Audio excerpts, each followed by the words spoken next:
Hi, I'm Mia from Lendcom and I'm a first home buyer specialist.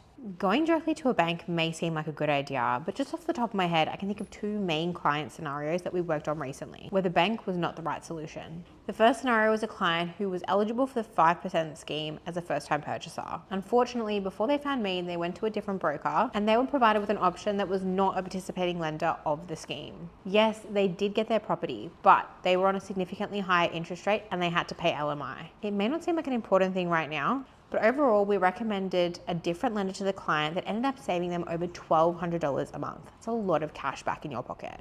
The second scenario that comes to mind is another one of my clients who went to their bank and was really happy with the $100,000 deposit that they had saved, which is a huge achievement, by the way. The bank then said, come back to us in a few years when you have a bigger deposit, because this particular bank didn't participate in the Help to Buy or the 5% schemes. They then found us and we had the same client, same situation approved in 2 weeks.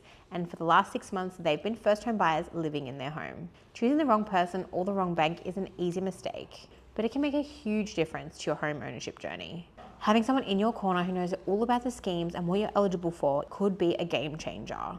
So if you're wanting someone who's going to be fully transparent from day one and support you from start to post first home ownership, fill out the form below and we'll be in touch.